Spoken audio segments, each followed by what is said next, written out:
Poglejmo, kaj se dogaja v svetu mobilnosti, o čem smo pretekli teden brskali po internetu. No, tokrat imamo za vas nadzvočno letalo, nemškega ministra, vesoljski avto, umik dizelskih motorjev in veganske sedeže.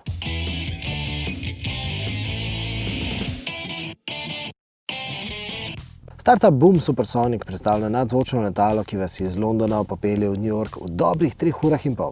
Ampak čeprav ne dvomimo v podatek o času vožnje in z njim povezano najvišjo hitrostjo 2700 km/h oziroma 2,2 maha, pa startup obljubljene cene vozovnice komaj 5000 evrov verjetno ne bo mogel zagotoviti. Vse glasnejše so namreč pobude za bistveno bolj obdavčen letalski promet. Mednarodni koncil za čistejši transport je namreč objavil rezultate svoje primerjave emisij v letalskem prometu. In tako potniški letalski promet narašča oziroma je naraščal 4-krat hitreje, kot so padali izpusti CO2 na potnika. Ti so bili recimo leta 2019 le za 12% nižji kot v letu 2013. Zanimiv pa se nam zdi tudi podatek, da so potniki v poslovnem in prvem razredu izpustili 4-krat več ogljikovega dioksida na kilometer, kot pa potnik v ekonomskem razredu.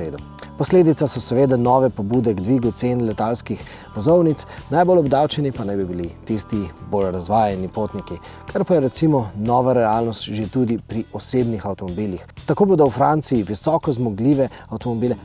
visokoemisijske avtomobile, ki vozijo na fosilna goriva, po novih kriterijih podražili za kar 40 000 evrov, seveda z okoljskimi dajatvami.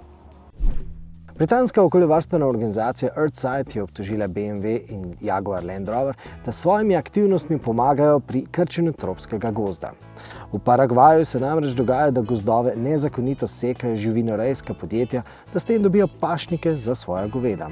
In tako naj bi kože tam napasenih krav na koncu pristale tudi v kabinah avtomobilov. Jaguar Land Rover je Reutersu že sporočil, da so jim njihovi dobavitelji zagotovili, da so kože dobili na trajnosten način. Pri BMW-ju pa se na obtožbe niso odzvali.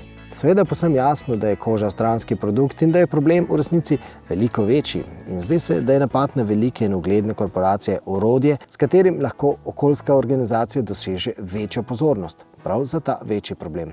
Ampak kot kaže, je usnje na sedežih avtomobilov velik trn v peti nasploh. Zato znamke že iščejo nove, bolj veganske načine. Kot nam je recimo mimogrede omenil šef oblikovanja skupine Volkswagen Klaus Bischoff na spletni telefonski tiskovni konferenci, naprimer že novi ID.3 ne bo več ponujal usnjenih sedežev. Nemški vesoljski center predstavlja ne raketo, ampak avto. Majhen mestni avto ekstremno nizke mase, komaj 450 kg.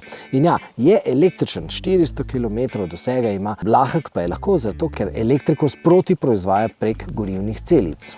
Cena naj bi bila komaj 15 000 evrov, nemški vesoljci pa trdijo tudi, da naj bi kilometer stal komaj 10 centov. A sliši se preveč imenitno, da bi bilo že res. Seveda gre zgolj za prototip. Leta 2012 se je pri nas na Krasu zbrala rekordno dolga kolona vozil Alfa Romeo. 526 se jih je zbralo.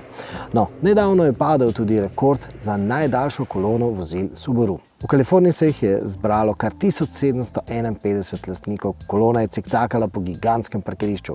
Ampak tudi to ni najdaljša parada. Leta 1995 se je v Braziliji zbrala druščina 2728 lastnikov hroščev. No, v Kaliforniji na dirkališču Laguna Seca sem recimo pred leti posnel podobno druščino, ne rekordno, ampak kljub temu zelo impresivno družbo lastnikov Mazd MX-5. In ko smo že pri Mazdi, ta bo s koncem leta prenehala prodajati šestico z dizelskim motorjem. To je uradno, ni pa še uradno, čeprav zelo verjetno, da bo svojo zgodbo zaključila v naslednjem letu tudi bencinska Mazda 6. Mazda namreč pripravlja večji model z zadnjim pogonom in z vrstnim šestvaljnikom. Z njim se Mazda še izrazite seli v dražje avtomobilske segmente in ker ta model rabi proizvodne kapacitete, ki jih Mazda nima, bo proizvodni prostor predala prav šestica. Ponavlja se recimo primer Mazde 5, ki je pred leti morala predati svoj proizvodni prostor SUV-jem. Ampak naj še dodamo, da bo ta bolj prestižna Mazda imela veliko tehničnega skupnega z bodočimi Lexusovimi modeli. Toyota in Mazda sta seveda kapitalsko povezani družbi. Januarja sem bil po Las Vegasu mobilen s prevozi prek storitve Lyft. In enkrat mi je za pot skozi center aplikacija ponudila, da sedem v samovozeči avto. Seveda sem kliknil, da me ni strah, in pripeljal se je črni BMW, predelan v podjetju Aptiv. Ta izhaja iz Dublina, a ima svoje programerje po vsem svetu, Las Vegas pa je njihova testna proga. Mesto jim je namreč dalo dovoljenje za tovrstno zbiranje podatkov, za testiranje, predvsem pa jim je omogočilo aktualen dostop do podatkov o infrastrukturi. Samovozeči BMW je torej samodejno ustavil pred rdečim semaforjem, to me je res fasciniralo, sicer pa je avto pospeševal, zaviral, vrtel volan, bolj ali manj tako, kot to poznamo že iz aktualnih avtomobilov. No, na moji vožnji je morala voznica kar velikokrat popraviti avtomatiko. Enkrat bi šli skoraj v koš za smeti, v enem ovinku bi šli skoraj na drug vozni pas. Ampak zakaj vam to govorim?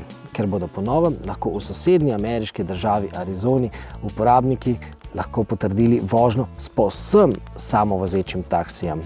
Takšnim brez voznika, ki bi prevzel odgovornost in popravljal napake.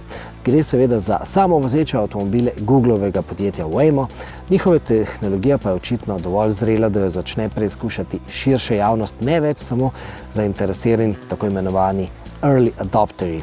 Ampak naj bo jasno, samodejne vožnje se bodo odvijale samo po točno določenih območjih Phoenixa, ki so ga Googlovci dodobra izmerili in dodobra vpisali v njihove zemljevide. Premiera tedna je Citroenov C3. Dobil je nekoliko drugačno masko, ki temelji na povsem led žarometih, predvsem pa je dobil nove sedeže, ki slišijo na ime Advanced Comfort. To v praksi pomeni, da bo novi C3 še bolj mehek, še bolj klasično citroenovski. Se bi rekli še bolj francoski, ampak Citroen se z vračanjem k mehkobi želi odmakniti tudi od drugih francoskih avtov in predelovalec Casellani ima za Citroen smiselno in pametno rešitev. Da kombi Space Tourer ne bi bil zgolj še ena izvedba enakega Peugeota ali Toyote, so ta kombi predelali tako, da je zdaj videti kot najbolj slavni francoski kombi, kot legendarni Puis. Ampak za vas imamo še en slavni Citroenov kombi. Preizkusili smo namreč podaljšanega berlinga, ki so ga v kamniškem podjetju opremili s kuhalnikom, hladilnikom in posteljo. Smo prespali v njem, poglejte, kako je bilo, medtem pa se mi lotimo novic za prihodnjo sredo. Se vidimo.